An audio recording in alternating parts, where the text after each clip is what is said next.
میں نے ہسپتال میں ایک نرس کی نوکری مجبوراً اختیار کی تھی۔ اسی طرح میری دیورانی کو بھی بیوگی کی مجبوری نے ایک خاتون پولیس اہلکار بنا دیا۔ ہم دونوں خواتین آپس میں کزن اور میٹرک تک تعلیم یافتہ تھیں۔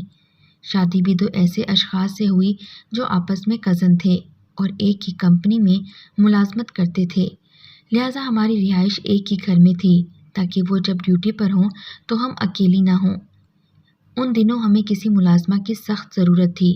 یہ ان دنوں کی بات ہے جب ہم دونوں کزنز نوکری نہیں کرتی تھیں۔ ہمیں کسی ملازمہ کی سخت ضرورت تھی اور کوئی موزوں ملازمہ نہیں مل رہی تھی۔ میرے اس وقت 2 بیٹے تھے اور میری دیورانی زاہدہ کے 3 بچے تھے۔ 5 بچوں کا ایک آنگن میں کھیلنا، لڑنا جھگڑنا، غرض ان کے شور شرابے میں دن گزرنے کا پتہ ہی نہیں چلتا تھا۔ ہم دونوں مل کر گھر کا کام کر لیا کرتی تھیں۔ جب ہم بڑے گھر میں شفٹ ہوئے تو اس کی صفائی ستھرائی میں کافی دقت محسوس ہوئی۔ اب ملازمہ کی حاجت ہوئی تو ایک روز ہم نے دل سے دعا کی کہ اے اللہ، کہیں سے کوئی اچھی ضرورت مند عورت بھیج دے جو دن رات ہمارے پاس رہے تاکہ ہم کو اپنے کام کاج کے لیے ایک اچھی معاون میسر آ جائے۔ اتفاق یہ ہوا کہ ہم دونوں ایک ہی ساتھ امید سے ہو گئیں۔ کہتے ہیں کہ کوئی وقت قبولیت کا بھی ہوتا ہے۔ میں اور زاہدہ دونوں دھوپ سیکتے ہوئے سبزیاں بنا رہی تھیں۔ بچے آنگن میں کھیل رہے تھے جب دروازے پر دستک ہوئی۔ میرے بیٹے نے در کھولا۔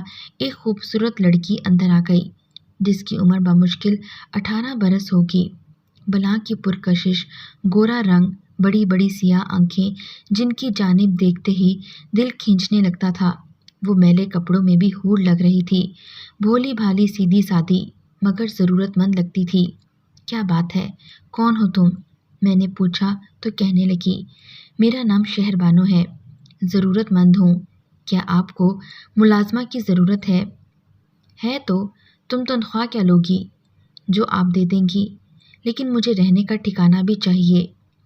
ہمیں بھی دن رات کے لیے ہی ملازمہ چاہیے تھی۔ تم آئی کہاں سے ہو؟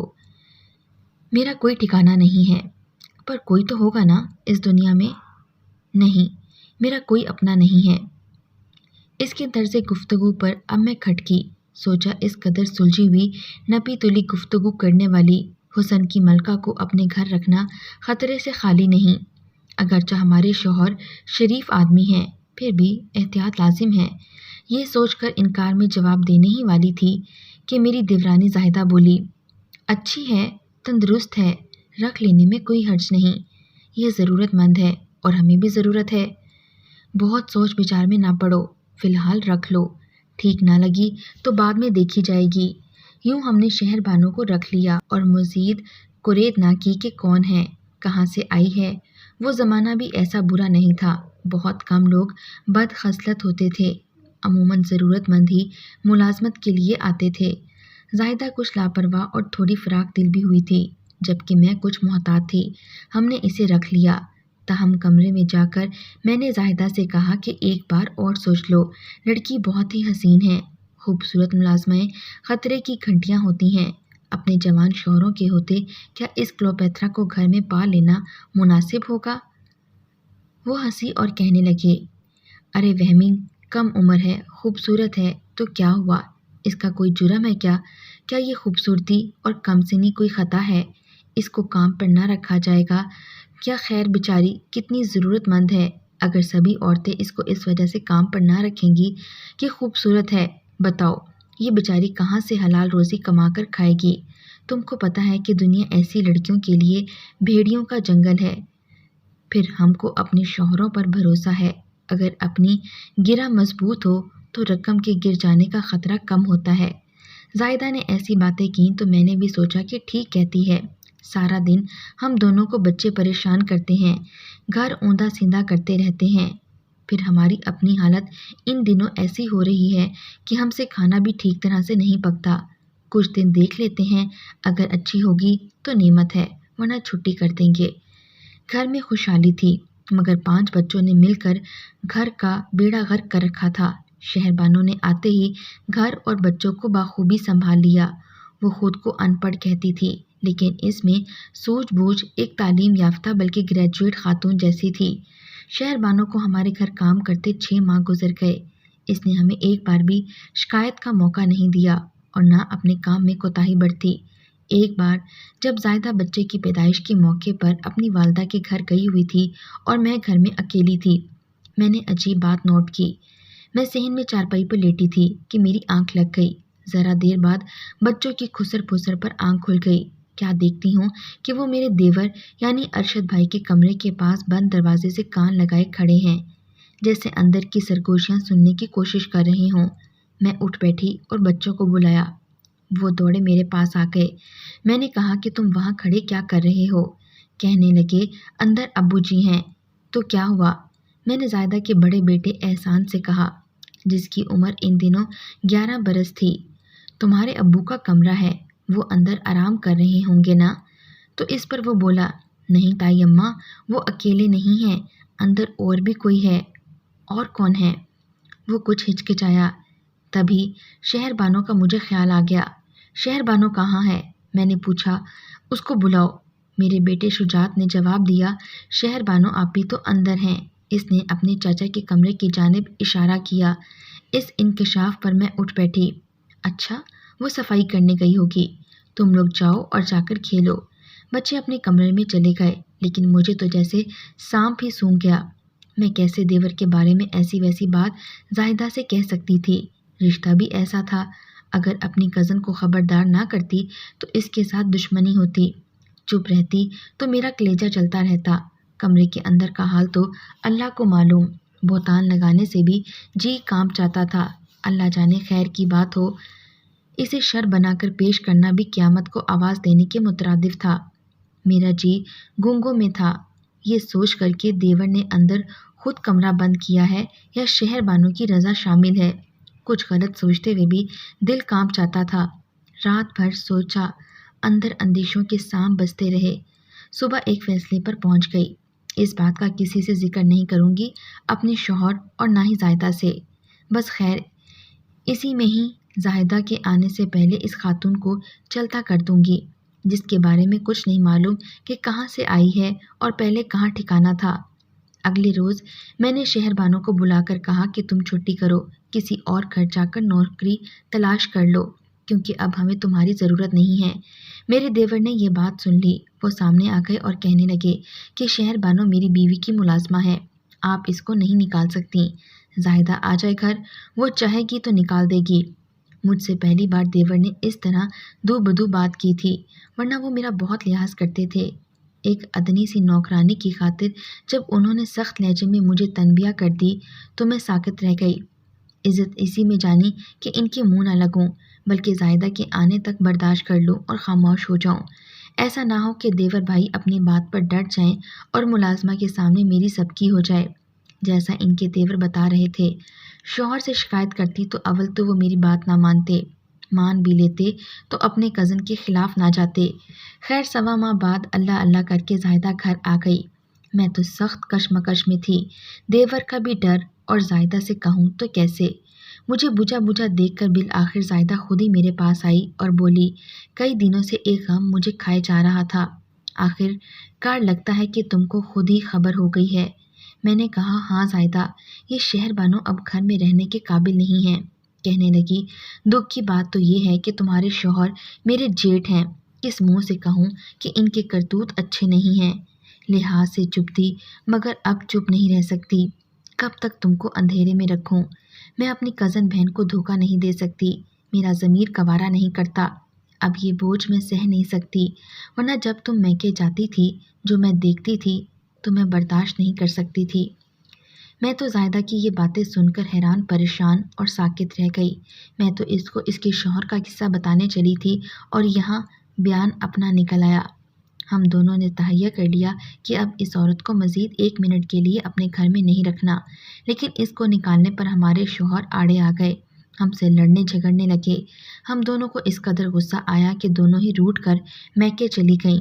کتنے دکھ کی بات تھی کہ ہمارے شوہر نے ہم پر ایک ملازمہ کو تحفظ دینے کو ترجیح دی، یہ کہہ کر کہ اس کا کوئی نہیں ہے، کہاں جائے گی یہ بیچاری، ہم اس کو اپنی چھت کی پناہ سے محروم کر کے سڑک پر دھکا تو نہیں دے سکتے۔ ہم کو خوف خدا ہے۔ ہم تو اس بات کی توقع کر رہی تھیں کہ بچوں کی خاطر ہمارے شوہر ہم کو منانے آ جائیں گے اور ملازمہ کو نکال دیں گے، لیکن یہ ہماری خوش فہمی تھی، وہ نہیں آئے۔ جلد ہی ہمیں اپنی غلطی کا احساس ہو گیا کہ ہم نے اپنا گھر چھوڑ کر حماقت کی ہے۔ اس ناگن کے سپرد اپنی خوشیوں کی جنت کر کے ہم خود وہاں سے کیوں نکل آئیں؟ یہ احساس ہوتے ہی ہم دونوں نے فیصلہ کیا کہ خود واپس گھر کو لوٹ جانا چاہیے اور شہربانوں پر عرصہ حیات تنگ کر دینا چاہیے کہ وہ از خود ہماری جنت سے نکل جائے۔ ابھی ہمارے یہ مشورے ہی ہو رہے تھے کہ ایک ہولناک خبر ملی۔ میرے شوہر کے ہاتھوں غلطی سے پستول کی گولی چل گئی اور اپنے کزن کو جا لگی۔ جھگڑا اللہ جانے کس بات پر ہوا، لیکن میرے دیور وفات پا گئے، جبکہ میرے شوہر کو پولیس پکڑ کر لے گئی۔ شہربانوں کو بھی گرفتار کر لیا گیا تھا کیونکہ حادثے وقت وہ وہاں موجود تھیں اور وہی عینی شاہد بھی تھیں۔ بچے تو ہمارے پاس تھے، تنازع کیا رہ گیا؟ جب شاہی تمام ہو گیا، میرے سہاگ کو پھانسی کی سزا ہو گئی اور دیور بھائی مقتول ہوئے۔ یوں میں اور میری دیورانی زاہدہ بیوہ ہو گئیں۔ شہربانو کچھ دن حوالات میں رہی اور پھر اس کو نہ جانے کون وہاں سے رہائی دلوا کر لے گیا۔ وہ کدھر چلی گئی کچھ پتہ نہیں چلا۔ کچھ دن سوگ منانے کے بعد ہم دونوں کو اپنے بچوں کو پیٹ پالنے کی فکر نے ستانا شروع کیا۔ مجھے میری ایک سہیلی کے تواسط سے نرسنگ کے شعبے میں ملازمت مل گئی، جبکہ زاہدہ کو محکمہ پولیس میں نوکری مل گئی۔ اس طرح ہم اپنے بچوں کے لیے ملازمت پر جانے لگے۔ عرصہ گزر گیا کہ ایک روز عجیب واقعہ ہوا، عبرت بھی تھا اور دل دہلا دینے والا بھی۔ وقت تو کسی کا دوست نہیں، وہ گزرتا ہے تو گزرتا چلا جاتا ہے۔ میں اور زاہدہ دونوں پرسکون زندگی جیتے جیتے جب اچانک وقت کے پیروں تلے آ گئیں تو وہ کٹھن گھڑیاں اور پل بھی بالآخر بیت ہی گئے۔ بچے جوان ہو گئے۔ میں اور زاہدہ ریٹائرمنٹ کی عمر کو پہنچنے والے تھے کہ ایک روز ہم نے شہربانوں کو دیکھا۔ میں تو نہ پہچان سکی، مگر محکمہ پولیس میں خدمات دینے والی میری کزن میری دیورانی نے اس کو پہچان لیا۔ وہ میرے پاس آئی اور کہا کہ ابھی چلو، تمہیں کچھ دکھانا ہے۔ میں ہسپتال میں تھی، شہربانوں کو بھی اسی ہسپتال کے مردہ خانے میں لایا گیا تھا۔ زاہدہ اس کے ساتھ اسی وین میں آئی تھی۔ اس کو جب مردہ خانے کے بینچ پر ڈالا گیا وہ تب بھی ہمراہ تھی۔ میری ڈیوٹی ختم ہو چکی تھی۔ زاہدہ نے مجھے بازو سے پکڑ لیا، بولی، گمان ہے کہ جس کی وجہ سے تمہارا اور میرا گھر تباہ ہوا، اس کا آخری دیدار کر لو۔ میں حیران اس کے ساتھ چلی گئی۔ ایک بے جان جسم جس کا حسن رخصت ہو چکا تھا، بدن پھولا ہوا تھا، مٹی کی ڈھیر بنی سول ہسپتال کے مردہ خانے کی پتھریلی بینچ پر بے سدھ پڑی تھی۔ یہ ہے شہربانو، وقت کی کلوپیترا۔ حور شمائل، آج دیکھو، ظالم وقت اور سفاک زمانے نے اس کا کیا حال کیا ہے۔ یہ پوسٹ مارٹم کے لیے آنے والی پولیس سرجن کے انتظار میں ہے، بے یارو مددگار۔ اس کی حسرت بھری کھلی آنکھیں پتھرائی ہوئی تھیں جو کہ مردہ خانے کی چھت پر نہ جانے کیا ڈھونڈ رہی تھیں۔ باہر اس کی ادھیڑ عمر نام نہاد ماں اور اس کا نام نہاد سوتیلا باپ، جن کا شہربانوں سے حقیقی خون کا کوئی رشتہ نہ تھا، بے چینی کے عالم میں لکڑی کے بینچ پر بیٹھے تھے۔ زاہدہ نے بتایا، ہمارے گھر سے جب اس کو پولیس لے گئی تھی تو اس کے لواحقین کو خبر کر دی گئی کہ تمہارے ٹھکانے سے کوٹھے سے بھاگی ہوئی لڑکی ادھر ہے۔ پھر بھاری رشوت لے کر انہوں نے شہربانوں کو ان کے حوالے کر دیا۔ زاہدہ نے یہ بھی بتایا کہ جب میری ڈیوٹی فلاں روڈ کے قریب والے تھانے میں لگی، یہ کبھی کبھی وہاں آ کر تھانے دار سے بات کرتی تھی۔ نزدیک کی وہ بلڈنگ تھی جس کو ان دنوں بلبل ہزار داستان کے نام سے پہچانا جاتا تھا۔ آج وہاں سناٹا چھایا ہوا تھا۔ جب پولیس نے شہربانوں کو ایمبولینس میں ڈالا تھا، کوئی گھنگرو نہیں بج رہا تھا، کہیں سے گانے کی آواز نہیں آ رہی تھی۔ ساری بلڈنگ پر موت کا سناٹا چھایا ہوا تھا۔ وہاں کی مکیم لڑکیاں بھی سہمی ہوئی غم سے نڈھال تھیں، شاید سوچ رہی تھی کہ اب جب پولیس والے اور گنڈے ان کو تنگ کریں گے تو کوئی شہربانو ان کو بچانے نہیں آئے گی۔ یہ تو شیر دل شہربانو تھی جو پولیس والوں سے بڑھ جاتی تھی۔ ان اہلکاروں کی شکایت تھانے جا کر بڑے صاحب کو کر دیتی تھی، جو اس کے کوٹھے پر جا کر لڑکیوں کو ہراسا کرتے تھے۔ وہ شہربانو جو کبھی ڈرپوک اور معصوم ہوا کرتی تھی، کوٹھے کے گندے ماحول سے نفرت کرتی تھی اور وہاں سے بھاگ گئی تھی، اب ایک پختہ سن کی سخت مزاج عورت تھی جو اپنی جیسی اغوا کی ہوئی مظلوم لڑکیوں کے لیے ظالموں کے آگے سینہ سپر ہو جاتی تھی۔ ان کو اسی بانو جی کا سہارا تھا۔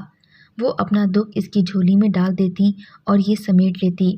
ایک بار ایک پولیس والے سے بھڑ جانے کی وجہ سے اس کے بازو میں گولی بھی لگ چکی تھی، جو ایک لڑکی کو ہراسا کرتا تھا۔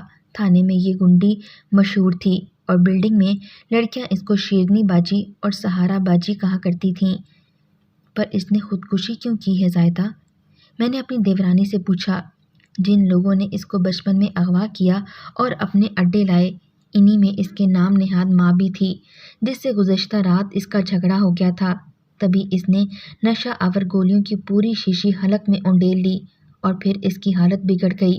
یہ لوگ اس کو ہسپتال لائے، یہ سر پھری کہیں، گھنٹوں موت سے پنجہ ازمائی کرنے کے بعد بالآخر ہار کر ساکت ہو گئی۔ زائدہ نے بتایا کہ جب وہ میرے شوہر کے ساتھ پکڑے جانے پر رہا ہوئی اپنی بلڈنگ کی ہیروئن بن چکی تھی اور لڑکیوں کے دل پر اس کا راج قائم ہو گیا تھا۔ پہلے اثر و رسوخ والے افراد جب چاہتے جس لڑکی کو چاہتے زبردستی اٹھا کر لے جا سکتے تھے، لیکن اب جب کوئی شخص ایسا ظلم کرنے کی کوشش کرتا یا لڑنے مرنے اور جان دینے پر ڈٹ جاتی تھی، پولیس والے بھی اس سے کمی کترانے لگے تھے۔ دراصل وہ اس جگہ کے لائق نہ تھی، اس نے اس ماحول کو کبھی قبول نہ کیا تھا۔ 2-3 بار بھاگ کر شریفوں کے گھر میں ملازمہ ہونے اور محنت سے روزی کمانے کی کوشش بھی کی اور ہر بار انہی شریف گھروں کے مردوں نے اس کے حسن کی وجہ سے اس کو رسوا کر ڈالا۔ اس کو ہر بار بذریعہ پولیس واپس اسی کوٹھے پر آنا پڑا، کیونکہ پولیس والے اس کو جانتے تھے کہ یہ کوٹھے سے بھاگ جاتی تھی۔ اسی وجہ سے اسے برے اور اچھے ہر آدمی سے نفرت ہو گئی تھی۔ وہ صرف ان لڑکیوں سے محبت کرتی تھی جن کو شریف گھرانوں سے اغوا کر کے یہاں لا بٹھایا جاتا تھا۔